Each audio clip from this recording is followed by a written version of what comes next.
Fala galera, tudo bem com vocês? Sejam muito bem-vindos ao canal Velho Top. Gente, hoje é o nosso primeiro episódio do programa Histórias Nacionais. É um programa que a gente vai contar sobre carros que marcaram época no Brasil, tá? Então acompanhem, você vai ver que o vídeo vai estar muito legal, tem bastante conteúdo. Já deixa um like aí, gente, para fortalecer o canal e vamos lá. Tudo começou em abril de 1971 na Europa, na Itália, em Turim, com o lançamento do Fiat 127. Ele era considerado um mini carro pelo pessoal lá, ele tinha apenas 3,59 m e pesava apenas 720 kg, sendo empurrado por um motor de 900 cilindradas, que fazia ele chegar a mais ou menos 47 cavalos de potência. Forte, hein? E tinha um torque absurdo de 6,5 kg. O carro fazia muito sucesso por lá, ganhou 2 prêmios de melhor carro do ano e teve 2 reutilizações. Porém, seu motor diminuiu um pouco, mas levando a sua potência a 45 cavalos, para se adequar aos programas de emissão da época lá na Europa. Por lá, ele teve a versão Sport, a picape e até uma versão 4 portas, que era muito bem-vinda na época no mercado europeu, diferente do Brasil. Em 9 de julho de 1976, começou a ser fabricado na fábrica da Fiat em Betim, em cima da plataforma do Fiat 127, com algumas modificações, para o nosso mercado, o Fiat 147. Segundo relatos da própria Fiat, o Fiat 147 rodou mais de 1 milhão de quilômetros para assegurar a sua estrutura e a boa qualidade do produto e das peças. Depois dos testes, o carro foi exposto no Salão do Automóvel em 1976. Lá foi separado cerca de 300 metros quadrados para curiosos, jornalistas, conhecerem o carro, o grande lançamento da Fiat. Com 15 carros com cores diferentes e ao lado seus engenheiros para mostrar o carro, demonstrar tudo o que ele tinha de inovação para a época. Aqui no Brasil ele tinha 3,63 m, com 2,40 entre eixos e pesava apenas 800 kg, sendo levado por um motor na transversal de 1.050 cilindradas, levando o carro a 56 cavalos e uma potência de 140 km por hora. Preconceitos e críticas não faltavam na época. Uns achavam ele pequeno demais, outros falavam que ele aparentava fragilidade e o som do escapamento era horrível. Até hoje, quando você vê um Fiat 147 na rua, você sabe que é um Fiat 147. A caixa de transmissão era meio ruim, aquela alavanca parecia um espeto no assoalho e apresentava dificuldades para engatar primeira e terceira marcha. O carro veio na época para enfrentar Brasília, Fusca e Chevette. Vamos por dentro. O painel era funcional, porém básico. Só tinha um gigante ponteiro horrível, amarelo, que parecia mais um ponteiro de brinquedo. Não tinha marcador de temperatura, não tinha marcador de combustível, só tinha uma luzinha. Quando entrava na reserva, essa luzinha acendia. Uma das coisas de muita crítica na época também era o volante, que era uma direção mais horizontal, que muitos desaprovam, que é tipo caminhão. E o pessoal falava que tinha que dirigir muito perto para conseguir ficar numa posição confortável. Uma das coisas que não passou despercebido foi o seu grande espaço interno. O carro era muito bem aproveitado e levava 5 ocupantes, sim, com conforto. Por incrível que pareça, pelo tamanho do carro. Coisas que o Fusca e nem o Chevette conseguiam levar 5 pessoas. Levavam 4,5 e uma criança no meio. O carro tinha um porta-mala razoável, melhor do que o Fusca, não melhor que o do Chevette. Porém, o seu step era no compartimento do motor. Isso ajudava a aproveitar mais o espaço do porta-malas.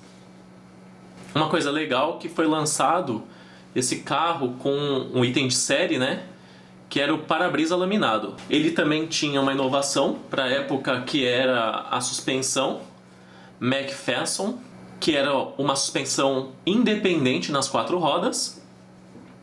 Na frente ele usava as molas e na traseira feixe transversal. Também era o único carro que tinha pneus radiais na categoria. ele vinha com rodas aro 13 polegadas de série. Para os críticos, o carro era muito econômico, era estável, esportivo e tinha um motor extraordinário.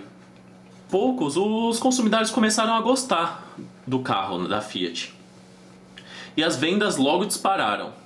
O auge deu no final da década de 70 e no começo da década de 80, quando chegou a superar o Fusca e a Brasília ao mesmo tempo. A linha logo já estava crescendo. Em 1978, eles ganhavam a versão básica, que era a que já tinha, e ganhou a versão GL, que era uma mais luxuosa. E a furgoneta, que era a mesma carroceria, mas que não tinha vidro nas laterais, e nem o banco e nem o vidro traseiro. Porém, as novidades foram na versão GL mesmo, que tinha um bom gosto no interior, com painel diferente, mais sofisticado.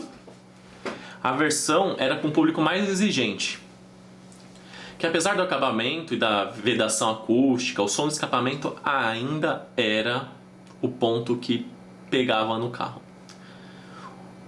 Foi lançado também um novo volante nesse mesmo veículo. A estabilidade em curva, tudo continuava sendo o ponto forte dele em 1978.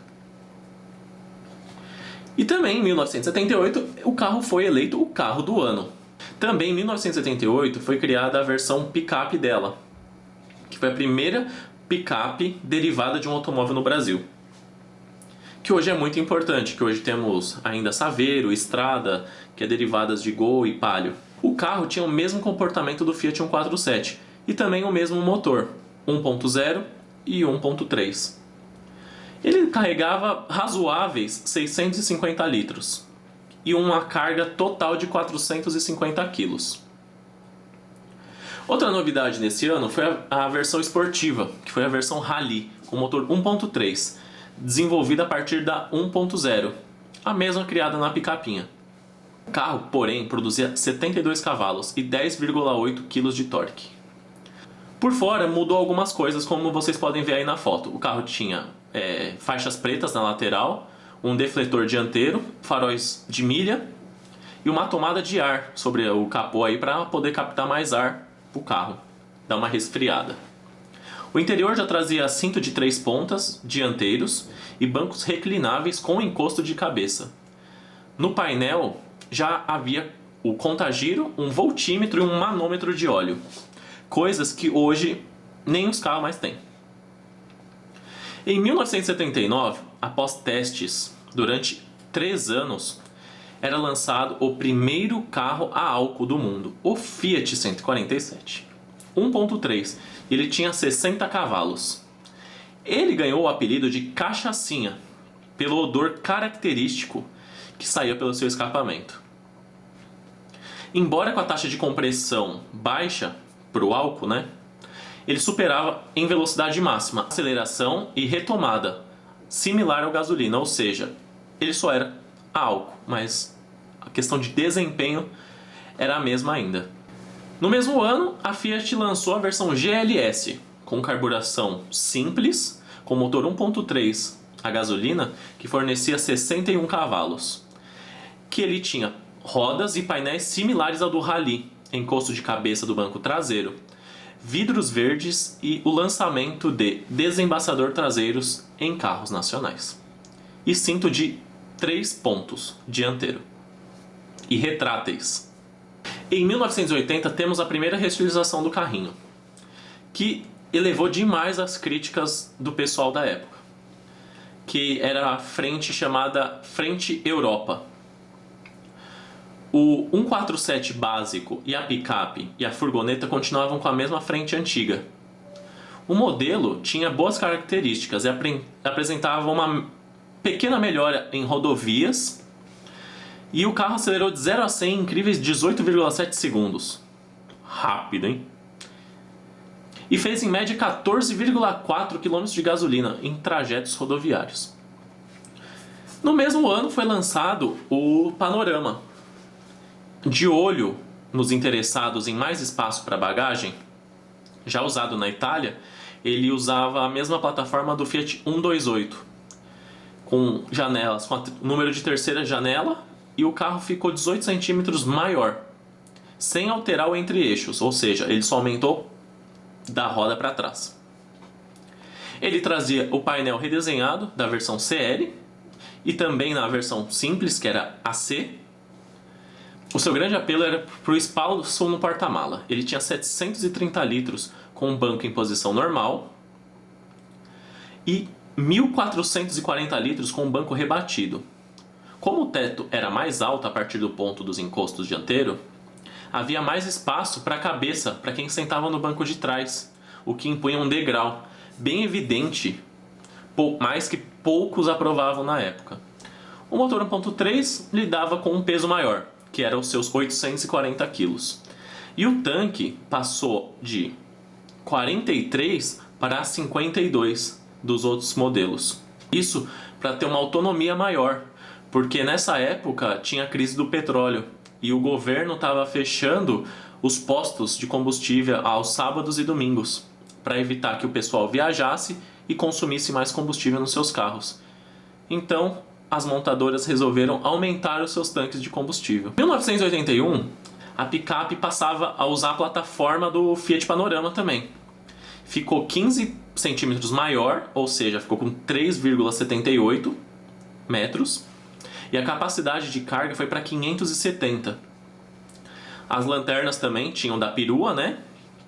E agora a tampa abria para baixo e não como uma porta como na antiga. E também foi descartado o motor de 1.050 cilindradas. E também tinha a versão Fiorino, que era um teto elevado, né, com uma grande capacidade de carga. No ano seguinte foi a picape City que aparecia com a frente Europa e com apelo mais jovem e esportivo. Em 1982, a Fiat trazia novas versões, que era a Top e a Racing, que substituía a GLS e a Rally. Eles vieram com um painel diferente e um volante redesenhado, que foi desenhado pelo estúdio italiano Bertone, usados na Panorama CL também. E opções de ignição eletrônica e teto solar. E os Racings usavam símbolos esportivos. A versão básica agora começou a se chamar 147C. No mesmo ano, a furgão Fiorino, né, ganhava variedades de versões. Tinha o modelo tradicional, que era de carga, e o de passageiro, que é o Sette Giorni, que significa 7 dias em italiano. Ele tinha bancos traseiros ali. E o Vetrato, que era envidraçado, como vocês podem ver aí. Com tantas combinações, né, as Fiorinos podiam servir como veículos de trabalho e lazer ao mesmo tempo. Essas versões anteciparam o que tornaria comum por volta dos anos 2000, com os utilitários Doblò, Berlingot e Kangoo. Em 1983, a Fiat adota uma nova frente para o hatch e para o panorama. Porém, o 147 continuava com o mesmo estilo Europa. A Fiat apresentava o Spazio, é uma versão mais atualizada e mais luxuosa. O povo já estava cansado daquele carro. Ele adotava faróis maiores, com grade do mesmo desenho que surgiria anos depois no Uno, com uma nova identidade da Fiat, que eram aquelas 5 barrinhas, aqueles 5 palitos. Ganhou um vidro maior no porta-mala também, que aumentava a visibilidade traseira. Também foi feita a versão TR, que era uma versão esportiva. Também tinha faróis de longo alcance, acionados apenas com um facho alto. No interior tinha bancos específicos, com encosto alto integrado, volante de 4 raios e painéis com contagiro, voltímetro e manômetro de óleo.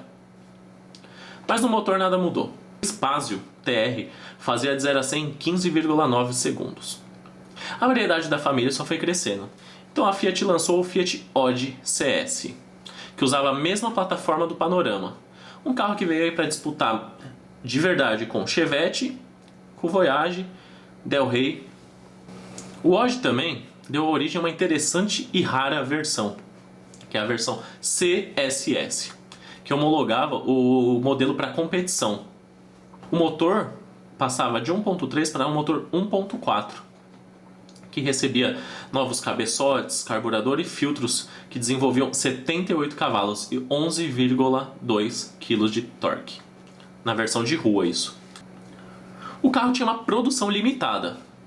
Em agosto de 1984, com o lançamento do Uno, o mercado recebia um Fiat com linhas avançadas, um espaço melhor, conjunto mecânico do mesmo 147. À medida que o Uninho começava a fazer sucesso, as vendas do 147 começaram a cair drasticamente.